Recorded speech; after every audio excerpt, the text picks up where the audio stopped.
নমস্কাৰ। আজি আপোনালোকলৈ বুলি মই এটা কবিতা পাঠ কৰিবলৈ আগবাঢ়িছোঁ। আপোনালোকে হয়তো মোৰ কবিতা যদি পঢ়িছে গম পাইছে যে মোৰ প্ৰায় সংখ্যক কবিতাই প্ৰেমৰ কবিতা, আৰু এই কবিতাটো মই আজি ৰাতিপুৱা লিখিছিলোঁ আৰু পাঠ কৰিছোঁ। শুনিবচোন আৰু কেনে হৈছে জনাবলৈ নাপাহৰিব। কবিতাটোৰ শিৰোনাম আছিল কবিতা ভালপোৱা মানুহৰ কথাৰে। কবিতা ভালপোৱা মানুহৰ কথাৰে। তুমি কবিতা লিখিছিলা, মই পঢ়ি চাইছিলোঁ তোমাৰ প্ৰতিটো কবিতা, আৰু সঁচাকৈয়ে মই তোমাৰ মানুহটোৰে প্ৰেমত পৰিলোঁ। এইটো নহয় যে তুমি প্ৰেমৰ কবিতাহে লিখিছিলা, কি যে বিচিত্ৰ পটত তুমি আঁকি গৈছিলা কবিতাৰ শাৰীবোৰ। সেই গাঁও, সেই পথাৰ, সেই টঙিঘৰ, সকলো মোৰ আপোন হৈ পৰিছিল। প্ৰেমৰ এখন নীলা চাদৰ মেৰিয়াই মই তোমাৰ নীলাঞ্জনা হৈ পৰিলোঁ। আমাৰ কথাৰে কোনো অন্য কবিয়ে প্ৰেমৰ কবিতা লিখিলে, কাহিনীকাৰে লিখিলে প্ৰেমৰ গল্প।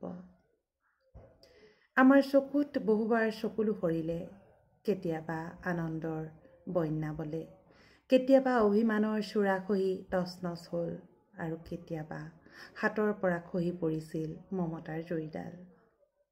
তথাপিও প্ৰেমৰ কবিতাবোৰে আমাক বিচ্ছিন্ন হ'বলৈ নিদিলে।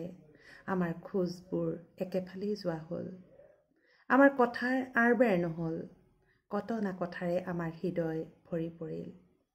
যাওঁ বুলিও তুমি যাব নোৱাৰা হ'লা, আহোঁ বুলিও মই উভতি আহিব নোৱাৰোঁ। আমি পাহাৰৰ দাঁতিয়েদি কিমান বাৰ অহা যোৱা কৰিলোঁ, কিমান বাৰ নদীৰ পাৰত বহি মনৰ কথা পাতিলোঁ।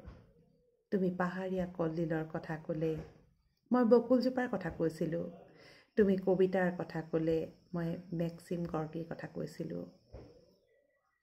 তুমি চকু মুদি বহি থাকিলে মই ৰ লাগি চাই আছিলোঁ, কোনোদিনেই হেঁপাহ নপলোৱা সেই চাৱনি। তোমাৰ চকুৰ গভীৰতাটো অনেকবাৰ মই ডুবিছোঁ, বাৰে বাৰে তুমি তুলি ধৰিছা, সকলো বৰণেৰে মুকুতা পিন্ধাই উদ্ভাসিত কৰিছা মোৰ হৃদয় তৰি। চিত্ৰকৰ হোৱা হ'লে আঁকিলেহেঁতেন সেই ছবি, এক অনন্য অনুভূতিৰ ছবি।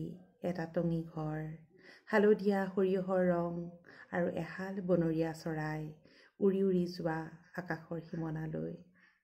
আৰু এয়া কবিতা ভালপোৱা মানুহৰ কথা।